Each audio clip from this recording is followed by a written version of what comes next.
is never located on the east bank of the river Nile. No. All the other embassies are there, but not Israel. The Israeli embassy in Cairo is always on the west bank of the river Nile. Why? Because the Jews believe that's their land. So how can they establish their embassy in their land?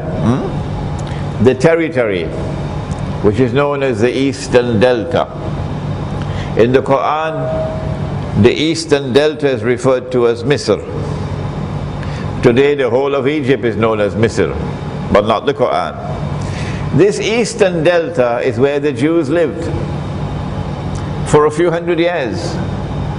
When Yusuf alayhi salam was taken, they took him out of the well and they sold him in Egypt.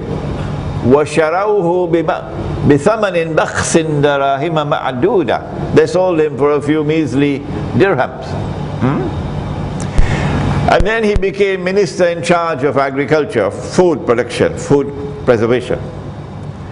And then the whole of Banu Israel were brought to Egypt. And they lived in that Eastern Delta for a few hundred years. And that's why they wrote in the Torah that this is a part of the Holy Land. If Israel is to launch an attack on Egypt, to take that territory, you can't do it with only drones and helicopter gunships and missiles landing from the air. You have to launch a ground invasion to take that territory. And so now we can understand, at least this part of the Arab uprisings, that while Tunisia and Egypt were spontaneous popular uprisings, where there may have been a Zionist little hint and a push here and there to help it along, but the people rose up on their own as well against oppression. But in Libya it was not like that. This was not an uprising. This was a long planned armed insurrection, not an uprising.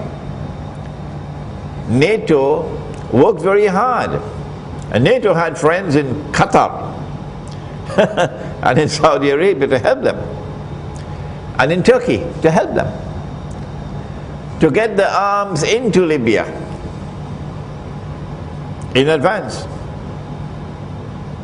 And then when the call was given, the armed uprising takes place. NATO would not have succeeded, and NATO, of course, is a Zionist organization. And someone should probably explain that to our brother, the Turkish Prime Minister. He doesn't seem to know it. NATO, the North Atlantic Treaty Organization, is the armed wing of Zionism, a Zionist organization. NATO needed a Security Council resolution to allow them to attack Libya from the sky. And when the resolution came before the Security Council, Russia and China decided to abstain from the vote, knowing full well that the resolution will now pass. The resolution will now pass, and that's the end of Gaddafi and the regime in Libya. Why did Russia and China act in the way that they did? We'll let you know, inshallah, in a moment after the Azan of Isha.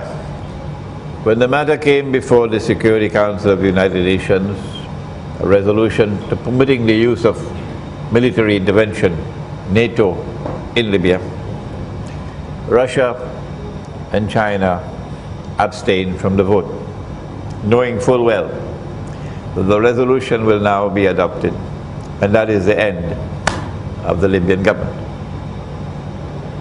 It's only a matter of time. Why did Russia and China act in this way?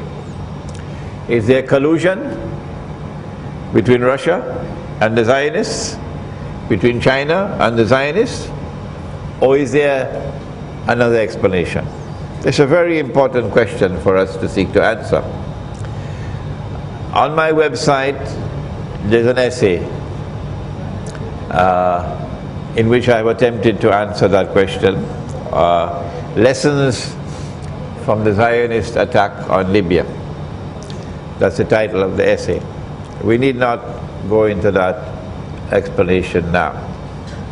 What are the implications of the success of NATO and of the Muslims in Libya who launched the attack and succeeded, at least in Tripoli, in bringing down the government of Muammar al-Gaddafi, and then winning recognition, diplomatic recognition around the world, even Malaysia, one of the first states to recognize the new regime in Libya was Malaysia. All the pro-American governments in the world quickly recognized. But surprisingly, Russia also recognized, and China also recognized very quickly. The ones who held out and are still holding out are the ones who truly have sincerity in their hearts. And that is Hugo Chavez in Venezuela. I am not going to recognize this government. Evo Morales in Bolivia. I'm not going to recognize this government. And some other South American states. The implications of the fall of the Libyan government is that NATO, the North Atlantic Treaty Organization, will now be in Libya for the next 25 years. They're not going to leave. They wanted Libya for a particular reason that our Muslim brothers could not understand. Eating halwa. They wanted to be in Libya because Egypt is the target. And you have to send in ground troops into Egypt. You can't do it with drones as you're doing it in Pakistan. And so now with the success in Libya, when Israel launches her attack on Egypt, Israel will launch the attack from the east, and NATO will launch the attack from the west, ground troops. This is in addition to the air, and this is in addition to a naval blockade of Egypt. Will the Egyptian government survive? Will the Egyptian state survive? Given the pathetic state of Islamic scholarship today, because it's the ulama, they are the guides of the ummah, not the excellencies, the ministers of government, not the newspapers, and not the television sets. The ulama of Islam, these are the guides of the ummah. And given the pathetic state of Islamic scholarship today, I see no reason why it's going to hurt the Egyptians. And we have a few Egyptians here tonight, I believe. It's going to hurt the Egyptians for me to say this. I don't see any obstacle in the way of their achieving their objective in Egypt. But they're not going to stop with simply seizing the Eastern Delta. They're going to break up Egypt into small bits and pieces so that the small bits and pieces can never pose a threat to Israel. A word for the so-called mujahideen who waged the struggle against Gaddafi.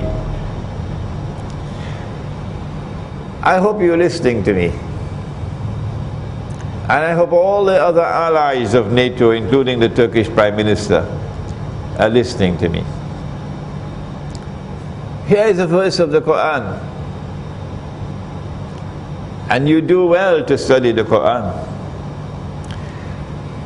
In Surah Al-Ma'idah, Allah subhanahu wa ta'ala makes a statement of profound importance. And in this verse, He explains to us the world today.